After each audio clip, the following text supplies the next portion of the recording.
Hi guys, today I'm coming to you with a caramel cookie recipe. So first things first, we have to tie up our hair as per normal rules. We don't want any hairs in our cookies. And then we are going to go and wash our hands with soap and water to make sure that they are all clean. Again, to avoid getting any nasty germs in our cookies.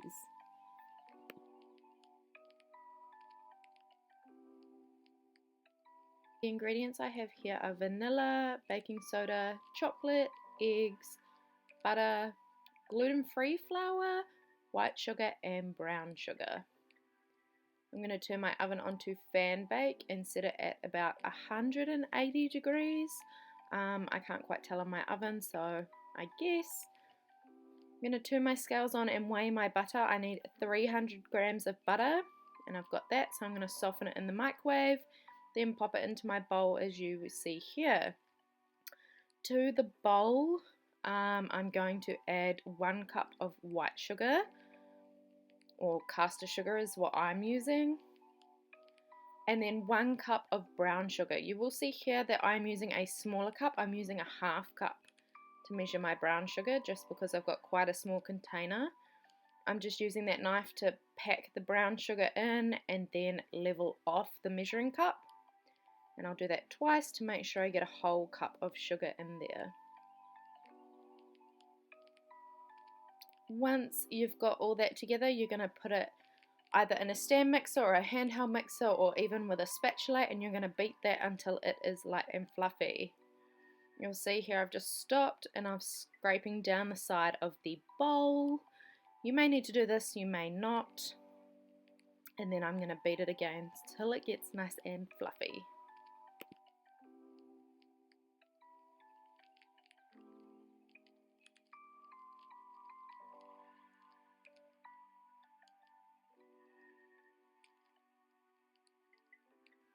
Once it is nice and fluffy, I'm going to add 2 teaspoons of vanilla extract and 2 eggs to that before setting the mixer on again and whisking until that is fully combined.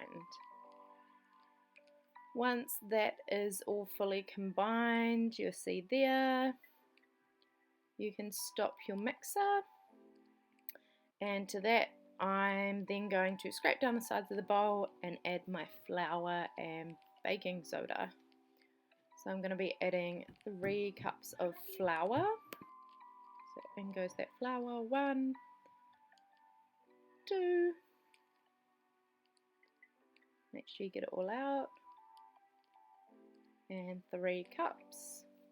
And I'm also going to add 1 teaspoon of baking soda to that mix, and then very gently get that mixing until it's just combined.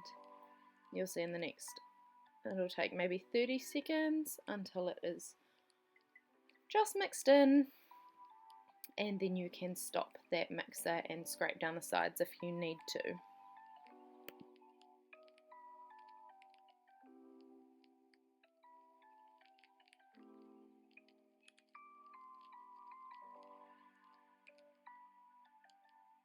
Once your dough has come together, you're then going to roughly chop your chocolate up. So I'm using a mixture of Caramilk and dairy milk. You may need some parental supervision for this, especially if you're using a big sharp knife like I am. You don't want to chop it up too small, otherwise it's not going to be very chunky in your cookies. So I'm going for quite a rough chop to get nice and chunky, and I will show you what that looks like in a second.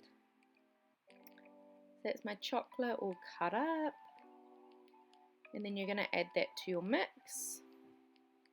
And then if you're doing another type of chocolate, you're going to repeat that step. Chop it up nice and chunky and then add that. Alternatively, you can use 2 blocks of Caramilk, but I wanted to switch it up a bit into 2 different types. Same thing again, once that's all nice and chunky, you're going to add that to your mixing bowl, and then very slowly turn that on to low speed and just wait until all those chocolate chunks are mixed through. If you don't have a mixer, you can use either a wooden spoon or a spatula and mix this by hand. That works as well.